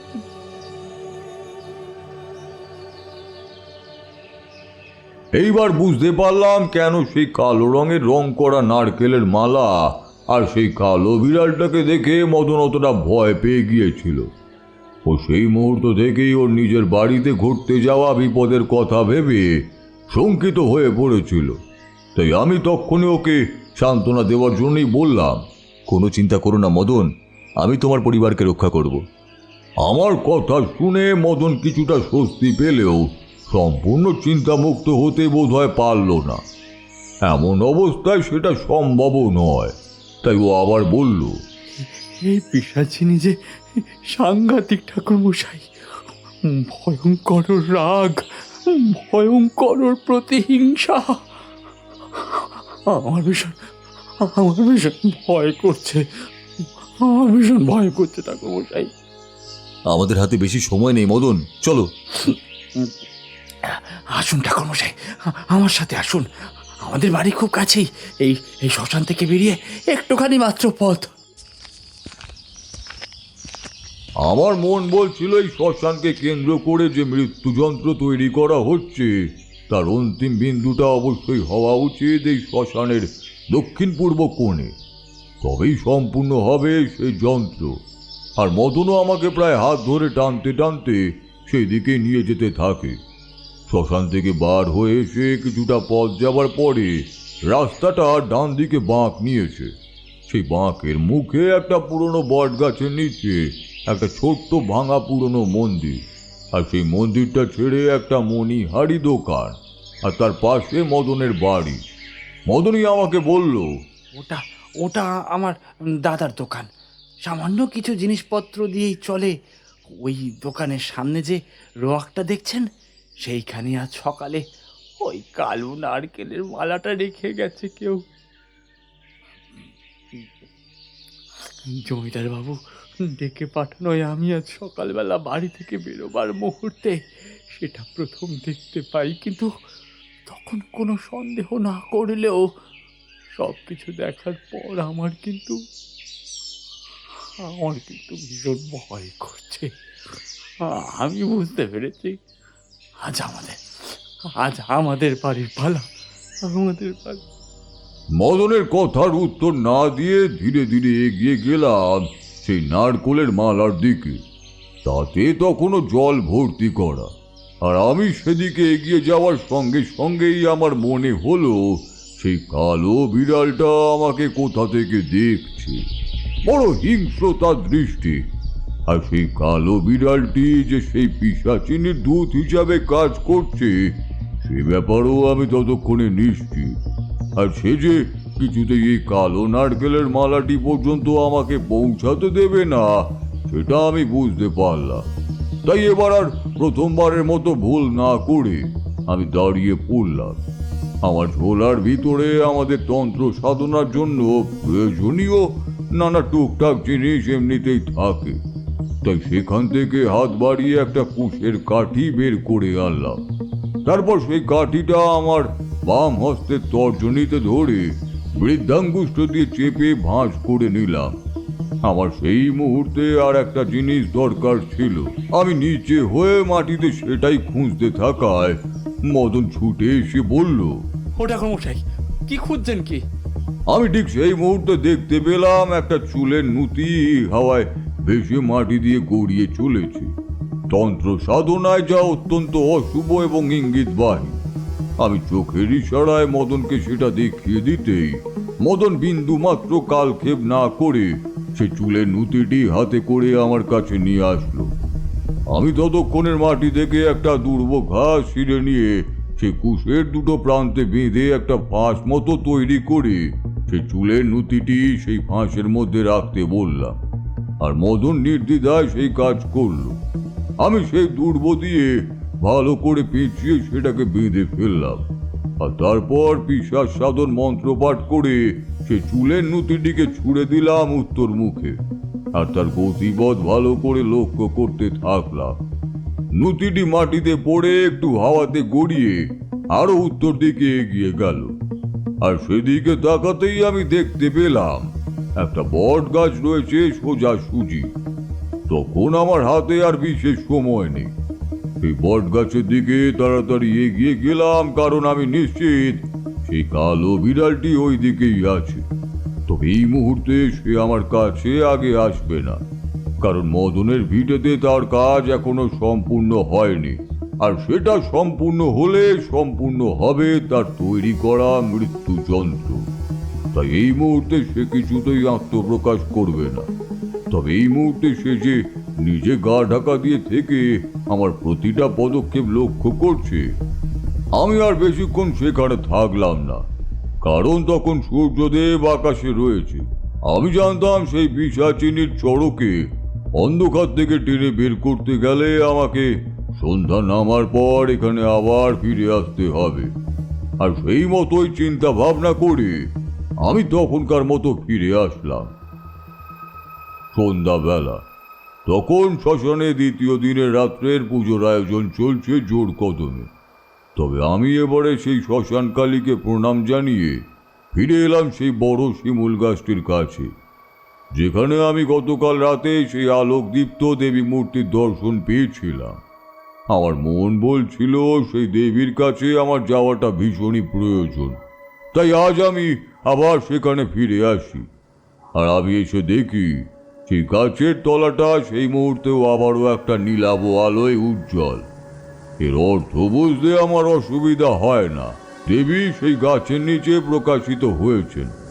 আমি সেখানে পৌঁছাতে তিনি বলে উঠলেন, তারানাথ, এসো, আমি তোমার জন্যই অপেক্ষা করছিলাম। তোমাকে আমার কিছু কথা বলার আছে। তবে তুমি কি জানো আজ তোমাকে কি করতে হবে? দেবী, আমার এখানে আসার কথা ছিল না। নানা পাকে চক্রে আমি শ্মশানকালী মায়ের পুজোর জন্য আমার গুরু তিলকনাথ ব্রহ্মচারীর সাথে এখানে এসেছি। আর এসে থেকেই একটা অদ্ভুত চক্রের মধ্যে আবদ্ধ হয়ে পড়েছি জমিদার বাবুর অনুরোধে। তুমি এখানে কেন এসেছো, কিভাবে এসেছো, এসব ভাবা এখন বৃথা। তুমি কি আজ এই মৃত্যু যন্ত্রকে ছেদ করে তাকে নিষ্ক্রিয় করতে পারবে? আমি জানি না দেবী, তবে আমি চেষ্টা করব। আর আমার পিতা এবং গুরু তিলকনাথ ব্রহ্মচারীর আশীর্বাদ আর পথ নির্দেশ নিয়ে আমি আজ রাতে মদনের বাড়িতে নিশ্চয়ই যাব। আর আমার যথাসাধ্য চেষ্টা করব সফল হতে। ভালো, তবে তুমি সেই চেষ্টাই করো। তবে একটা কথা তোমার জেনে রাখা ভালো, নিশক্তি পিশাচ চক্রে একজন পিশাচ বা পিশাচিনী অসীম ক্ষমতার অধিকারী হয়, যাকে কোনো মানুষ কখনোই পরাস্ত করতে পারে না। কিন্তু তার কাছে পরাভূত হতে অবশ্যই হয়। আর সে কোনো সাধারণ পিশাচিনী নয়, সে এক ভৈরবী, তাই তার ক্ষমতা আরো বেশি। কিন্তু দেবী, আজ যে আমাকে পরাভূত হলে হবে না। এই মৃত্যু যন্ত্র সম্পূর্ণ হয়ে গেলেই প্রতাপগড়ের মানুষ সকলেই মারা যাবে। এই মৃত্যু যন্ত্র যে কাউকে গ্রাস করতে সক্ষম। তা আমি জানি তারানাথ। এই মৃত্যু যন্ত্রের আদি অন্ত আমি সবটাই জানি। আর জানি বলেই তোমাকে বলছি, পিশাচিনীর শক্তির বিরুদ্ধে জয়লাভ করা সম্ভব নয়, কিন্তু পরাজিত হওয়া সম্ভব। এই কথাটি তুমি মনে রেখো। যে কোনো শক্তি যখন তোমার শক্তির থেকে অধিক বলবান হবে, তখন সেই শক্তির কাছে মাথা নিচু করে তার চরণ স্পর্শ করাই শ্রেয়। তাতেই তোমার মঙ্গল, এই প্রতাপগড়ের মঙ্গল। এ আপনি কি বলছেন দেবী? আমি সেই পিশাচিনীর কাছে মাথা নত করে তার চরণ স্পর্শ করে ক্ষমা চাইব? যুদ্ধক্ষেত্রে তোমাকেই তোমার উপযুক্ত পদক্ষেপ স্থির করতে হবে তারানাথ। তবে আজ বৈশাখ মাসের অমাবস্যা। যদি এই মৃত্যু যন্ত্রকে তুমি আজই ছিন্ন করতে না পারো, তবে কিন্তু আর কোনো দিনই তা সম্ভব হবে না। পরের বৈশাখী অমাবস্যার মধ্যে এই প্রতাপগড় গ্রাম সম্পূর্ণ শ্মশানে পরিণত হবে। তাই তোমাকে যা করতে হবে আজই করতে হবে, কথাটা মনে রেখো। আর হ্যাঁ, তুমি এর অন্যথা করার চেষ্টাও করো না, এতেই মঙ্গল। আমাকে আর কিছুই বলার কোনো সুযোগ না দিয়ে সেই দেবী অন্তর্হিতা হয়ে গেলেন। আর উনি চলে যাওয়ার সঙ্গে সঙ্গে সমগ্র শ্মশান নিকষ কালো অন্ধকারে ঢেকে গেল। আমি কথা বুঝতে পেরেছিলাম। দেবী আমাকে সেই মৃত্যু যন্ত্র খণ্ডন করার কোন পদ্ধতি বলে দিয়ে গেলেন, কিন্তু সেটা কি? উনি তো আমাকে সেই পিশাচিনীর কাছে আত্মসমর্পণ করার কথাই বললেন। তবে কি উনি ভবিষ্যৎ দেখতে পাচ্ছেন? উনি বুঝতে পারছেন যে আমি কোনোভাবেই ওনার সাথে শক্তিতে পেরে উঠব না, তাই কি উনি আমাকে এই কথা বলে গেলেন? সত্যি বলতে গিয়ে আমি আর সেই মুহূর্তে কিছুই ভাবতে পারছিলাম না। এদিকে ততক্ষণে প্রায় সন্ধ্যা শেষ হয়ে এসেছে। আমাকে এবার যেতে হবে মদনের বাড়ি। আমি ফিরে এলাম আমার গুরু ত্রিলোকনাথ ব্রহ্মচারীর কাছে। ইচ্ছাই ওনার থেকে আশীর্বাদ নিয়ে আমি মদনদের বাড়ির উদ্দেশ্যে রওনা হব। তুমি প্রস্তুত তারানাথ? আমি জানি তুমি এখন শ্মশান থেকে আসছো, আর সেই শ্মশানবাসিনী দেবী তোমাকে প্রয়োজনীয় পরামর্শ দিয়েছেন, তাই আমি আর কিছু অতিরিক্ত বলবো না। কিন্তু সেই দেবী তো আমাকে বললেন সে পিশাচিনীর কাছে পরাস্ত হয়ে মাথা নিচু করে তারই শরণ নিতে। আমি ঠিক বুঝতে পারছি না কি করে আমি তাকে নিরস্ত করতে পারবো। উপযুক্ত সময় এলে তুমি সেই দেবীর কথার অর্থ বুঝতে পারবে। তবে এখন শুধু এইটুকুই জেনে রাখো, শক্তির প্রদর্শন করে কখনো যুদ্ধের বিজয় হতে পারে না। তুমি আর দেরি করো না, এগিয়ে যাও। তোমার মঙ্গল হোক। সামান্য হাঁটা পথে আমি যখন মদনের বাড়ি পৌঁছালাম, তখন সেখানে যেন একটা থমথমে পরিবেশ। মদনের কথা থেকে বাড়ির সকলে বুঝতে পেরেছে আজ সেই পিশাচিনী লক্ষ্য ওদেরই বাড়ি। তাই বাড়ির সকলেই ভয়ঙ্কর রকমের ভীত এবং সন্ত্রস্ত। অনেক রাত হয়ে গেলেও বাড়ির আনাচে কানাচের গাছ থেকে কয়েকটা কাক তখনও ডেকে চলছে। দেখলাম সেই বাড়ির বিভিন্ন আনাচে কানাচে কয়েকটা চোখ অন্ধকারে জ্বলছে, আর মাঝে মাঝে তাদের ডাক ভেসে আসছে। পিশাচিনী ওদের বাড়িটাকে মায়া জলে বাঁধছে। আজ তার শেষ শিকার। আজকে সে সম্পূর্ণ করতে পারবে তার মৃত্যু যন্ত্রের রচনা। আজই তার প্রতিশোধের শেষ ধাপ। সেই পিশাচিনী জানে প্রতাপগড় গ্রামের কোনো মানুষ আগামীকাল সূর্যোদয় দেখতে পাবে না। তার আগেই প্রত্যেকটা মানুষ মৃত্যুর কবলে পতিত হবে। সময়ের সঙ্গে সঙ্গে সেই বিড়ালদের আর্তচিৎকার যেন পাল্লা দিয়ে বাড়তে থাকলো, আর তাদের কান ফাটা চিৎকারে মদনের বাড়ির লোকেরা দু হাতে তাদের কান চেপে মাটিতে বসে আছে। আমি এতক্ষণ অপেক্ষা করলেও কিছুই বুঝে উঠতে পারলাম না সেই পিশাচিনীর আগমনের সময় কখন। তবে তার আসার আগে পর্যন্ত আমাকে যে অপেক্ষা করতেই হবে সে কথা বুঝতে পেরেছি। আর সবচাইতে বড় কথা হলো, সবাই আমাকেই বা এতটা ভরসা করে এই কঠিন কাজে পাঠালো, তবে কি এর পিছনেও কোনো কারণ আছে? এইভাবে ঠিক কতটা সময় কাটলো তা আমি জানি না।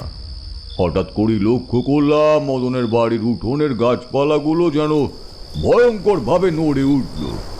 মনে হলো কেউ যেন সে বিরাট গাছগুলোকে সমূলে উপড়ে ফেলার চেষ্টা করছে। বেশ কয়েকটা বড় বড় ডাল গাছ থেকে হুড়মুড় করে ভেঙে পড়ল উঠোনের ওপর। আর সেটা দেখে ওদের বাড়ির লোকেরা, মদনের ভাইয়ের স্ত্রী এবং মা আর্তনাদ করে উঠলেন।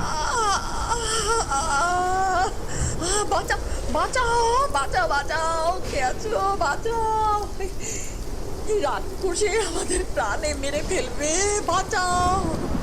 আর তার পরক্ষণেই বাতাসে ভেসে আসলো আরেকটা কণ্ঠস্বর।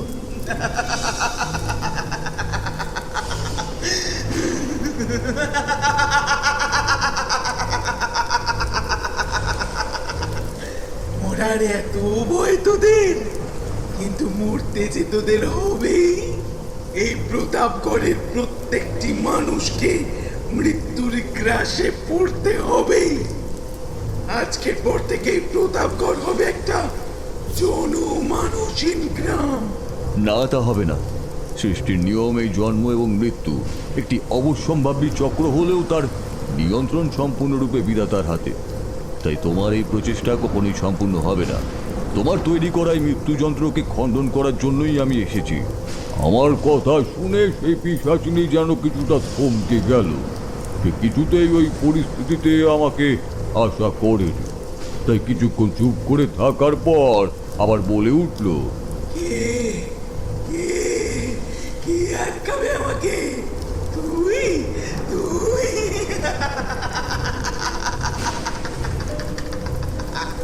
তুই তুই তোর সে ক্ষমতা আছে আছে কথাটা বলার সাথে সাথেই সে বড় গাছটার দিক থেকে একটা অত্যন্ত উত্তপ্ত বাতাসের হলকা ধেয়ে আসলো আমার দিকে। সেটাই ছিল সেই পিশাচিনীর প্রথম প্রহার। আর সেই হলকা উত্তপ্ত বাতাস আমার কাছে আসার আগে আমি উপলব্ধি করলাম আমাকে ঘিরে একটা উজ্জ্বল রক্ষা বলয় তৈরি হলো। আর সেই রক্ষা বলয়ের প্রাচীরের প্রতিহত হয়ে সেই উত্তপ্ত বাতাস দুভাগে ভাগ হয়ে দুপাশে চলেও গেল। আমি দেখলাম সেই উত্তপ্ত বাতাসের সংস্পর্শে মদনের পরিবারের লোকেদের চামড়া প্রায় পুড়ে যেতে শুরু হলো। আমি বুঝলাম গুরুদেব ত্রিলোকনাথ ব্রহ্মচারী ওনার তপবলে আমার চারিদিকেই রক্ষা বলয় তৈরি করেছেন, যা আমাকে সেই উত্তপ্ত হাওয়ার ঝলক থেকে প্রাণ রক্ষা করেছে। আর ওদিকে সেই পিশাচিনীর আক্রমণে তেজ মুহুর্মুহু বাড়তে লাগলো। আমি বেশ বুঝতে পারছিলাম গুরুদেবের দেওয়া রক্ষা কবচ আমাকে রক্ষা না করলে আমি হয়তো সেই পিশাচিনীর আঘাতকে প্রতিহত করতে পারতাম না। আর সেই হাওয়ার বেগ এতটাই বেশি ছিল যে আমি কিছুতেই তার দিকে অগ্রসরও হতে পারছিলাম না। আর আমি পাশ ফিরে দেখতে পাচ্ছিলাম সেই আগুনে হাওয়ার ঝলকানিতে আমার চারপাশে তখন দাবানলের মতো আগুন জ্বলে উঠেছে। মদনের বাড়ির খড়ের চাল, এমনকি তার আশেপাশে হয়ে থাকা ছোটখাটো গাছগুলো পর্যন্ত দাউ দাউ করে জ্বলছে। সেই পরিস্থিতিতে কি করব তা বুঝে উঠতে পারছিলাম না। বুঝতে পারলাম এই পিশাচিনীর শক্তি কোনো সাধারণ অলৌকিক শক্তি নয়। আর তখন আমার সামনে একটা একটা করে খানদশেক মিশমিশে কালো বিড়াল এসে হাজির হয়েছে। ওদের চোখগুলো টকটকে লাল, আর ওরা যেন বুঝতে পারছে আজকে আমি ওদের কাজের মাঝখানে প্রতিবন্ধ হয়ে দাঁড়িয়ে আছি। তাই ওদের চোখে তীক্ষ্ণ হিংস্র দৃষ্টি আমার প্রতি, যেন ওরা এখনই আমার উপরে ঝাঁপিয়ে পড়বে। আমি বুঝতে পারছিলাম আমি আর বেশিক্ষণ সেই পিশাচিনীর আঘাত প্রতিহত করে রাখতে পারবো না। আমার নিজের মনের মধ্যে একটা অসহায় অপরাধ বোধ ফুটে উঠতে লাগলো। আজ হয়তো এই পিশাচিনীকে প্রতিরোধ করতে এসে আমি সমগ্র প্রতাপগড় গ্রামকে বিপদের মুখে ফেলে দিয়েছি। কতক্ষণে আমার পিছনের থেকে লাগা আগুন ধীরে ধীরে ছড়িয়ে পড়তে শুরু করেছে পিছনের জঙ্গলাকীর্ণ জায়গায় বড় গাছগুলোতেও। যদিও মৃত্যুযন্ত্র সম্পূর্ণ করতে না পারে, তবে হয়তো গোটা গ্রামকেই পুড়িয়ে মারার পরিকল্পনা করেছে সেই পিশাচিনী। আর তখনই আমার মনে হলো সেই দেবীর কথা, যিনি আমাকে পরামর্শ দিয়েছিলেন শক্তির বিচারে বিজয় নয়, শ্রেষ্ঠ শক্তির কাছে মাথা নত করে নেওয়াই প্রকৃত বিচক্ষণতা। আর তাতেই এই গ্রামেরই মঙ্গল। বুঝতে পারলাম সেই পিশাচিনীর সঙ্গে লড়াইয়ে ফিরে উঠব না। আর তাই দেবী এবং গুরুদেবের কথা অনুযায়ী মনস্থির করলাম পরাজয় স্বীকার করে নেওয়াই বুদ্ধিমানের কাজ। তাতে অন্তত গ্রামের মানুষগুলো দাবানলে অগ্নিদগ্ধ হয়ে মরা থেকে বাঁচবে। আর আমি তখন সেই দেবীর দেখানো পথে মাথা নিচু করে সেই অপরা শক্তির স্মরণ নেওয়া স্থির করি। আমি তখন চিৎকার করে বললাম, তুমি তোমার এই ধ্বংসলীলা বন্ধ করো। আমি তোমার কাছে পরাজয় স্বীকার করছি, কিন্তু তুমি প্রতাপগড়ের মানুষকে আর হত্যা করবে না। বলতে বলতে যখনই নিচু হয়ে হাঁটু মুড়ে বসে নিজের পরাজয় স্বীকার করলাম, তখনই হঠাৎ করে যেন সেই ঝড় থেমে গেল। কোনো এক অলৌকিক জাদু বলে চারপাশে সেই চরম উন্মত্ত বায়ুস্রোত যেন স্তব্ধ হয়ে গেল ক্ষণিকে।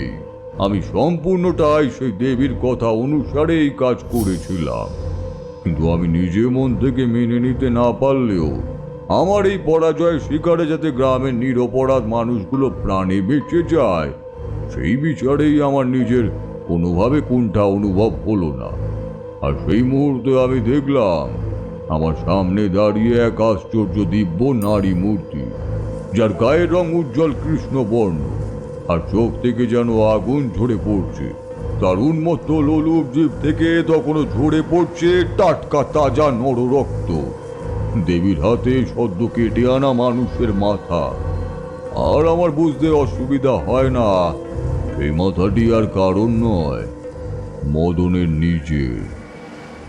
আমার প্রথম থেকেই মনে হয়েছিল এই প্রত্যাঘাতের শক্তি কোনো পিশাচিনীর নয়। কোনো পিশাচিনীর এত শক্তি হতেই পারে না। তিনি নিশ্চয়ই কোনো দৈব শক্তির অধিকারিণী। কিন্তু তার ভয়ানক ভয়ঙ্কর রূপ দেখে আমি বিন্দুমাত্র বিচলিত হলাম না, কারণ আমি তখন নিশ্চিত দেবী মা মহাকালীর অনুগামিনী কোনো ভৈরবী। মা মহাশক্তি শ্মশান কালিকার শক্তিতেই তার শক্তি, তাই এই শক্তির ওপর বিজয় লাভ করা কোনোভাবেই সম্ভব নয়। পৃথিবীর কোনো শক্তি এই মহাশক্তিকে পরাজিত করতে পারে না। তাই আমি মাথা নিচু করে এই মহাশক্তির স্মরণ নিই। আমি করজোড়ে মাটিতে বসে ভৈরবী স্তব করলাম, আর তাতে ধীরে ধীরে দেবীর ক্রোধ কমতে শুরু করলো। তারানাথ, তুমি আজ যেই কাজ করার জন্য এখানে এসেছো, তুমি কি জানো এই মৃত্যু যন্ত্রের প্রয়োজনীয়তা কি ছিল? আমি জানি না দেবী। আমি শুধুমাত্র জমিদার বাবুর অনুরোধে আর আমার গুরু শ্রী তিলকনাথ ব্রহ্মচারীর পরামর্শে এখানে এসেছিলাম। তবে আমি নিশ্চিত এই মৃত্যুযন্ত্র হয়তো প্রতাপগড়ের কোনো অভিশাপ মুক্তর জন্যই রচনা করা হয়েছিল। এখন থেকে বহুদিন আগে যেই নারকীয় হত্যা লীলা চালিয়েছিল জমিদারের পুত্র এবং তার বন্ধুরা, যাতে তাদের লালসার বলি হতে হয়েছিল এক উপজাতি রমণীকে, এটা তারই প্রায়শ্চিত্ত মাত্র। দেবী শ্মশান কালিকার সপ্তসখী আবার এই শ্মশানকে ঘিরে। আর সেই দিন যেই গুহার ভেতরে সেই রমণীকে বন্দি করে রাখা হয়েছিল, সেখানেই ছিল আমার আবাস। আপনার আবাস? আমি ঠিক বুঝতে পারলাম না। আমি ভৈরবী চণ্ডিকা শক্তি, এই শ্মশান কালীর একজন সেবিকা। আর যেই গুহার ভেতরে সেই রমণীকে বন্দি করে রাখা হয়েছিল, সেখানেই আমি শিলারূপে প্রতিষ্ঠিত। সেই রমণী যখন সম্পূর্ণ মৃত্যুশয্যায়, তখন সেই সমস্ত অত্যাচারীদের অভিশাপ দিয়েছিল চরমতম ভয়ঙ্কর মৃত্যু। আর সেই অভিশাপ দিয়েছিল আমাকে সাক্ষী রেখে। আজ এই এত বছর পরে ওরা প্রত্যেকে আবার এই পৃথিবীতে জন্ম নিয়েছে। তাই বলতে পারো, তাদের এই অভিশাপ থেকে মুক্তি দেওয়ার জন্যই আমাকে এই মৃত্যুযন্ত্র রচনা করতে হয়েছিল। তাহলে তারা কখনোই মুক্তি পেত না। কালের আবর্তনে তাদের চিরকাল পাক খেতে হতো সেই অভিশাপের বোঝা মাথায় নিয়ে। তবে হ্যাঁ, তোমার অনুমান সঠিক। এই মৃত্যুযন্ত্র সম্পূর্ণ হলে তা প্রতাপগড় গ্রামের জন্য একদমই শুভ হতো না। আর তা যাতে না হয়, সেই জন্যই তো তোমাকে এখানে নিয়ে আসা। আমি তা বুঝতে পেরেছি মা।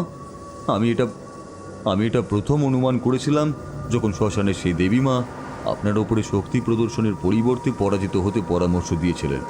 আমি তখনই বুঝেছিলাম এটি সেই দৈব নির্দেশেরই একটা অংশ।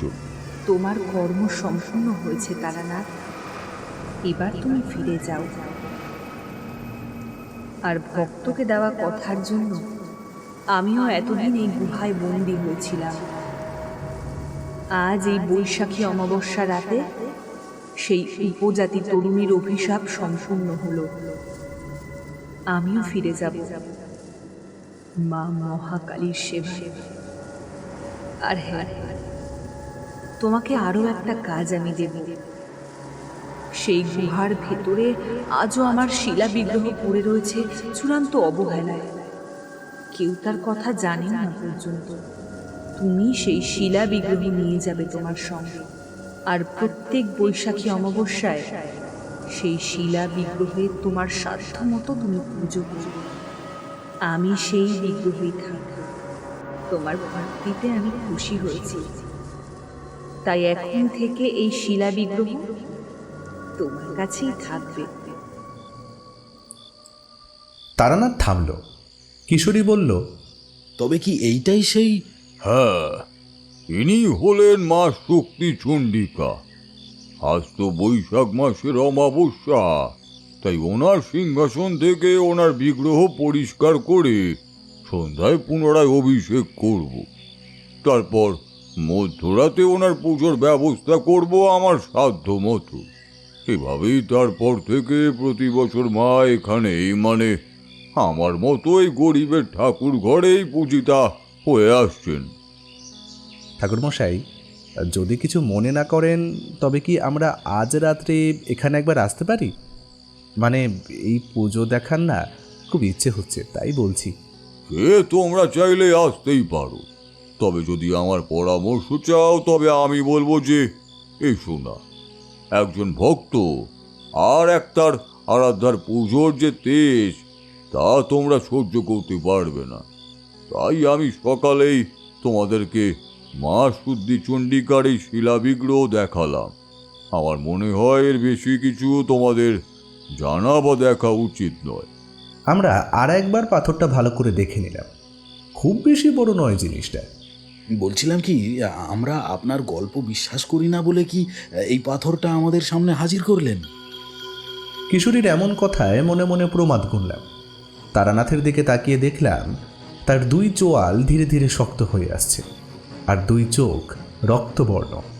নাস্তিক, ঘোর নাস্তিক! আমারই ভুল হয়েছে তোমাদের এটা দেখানো।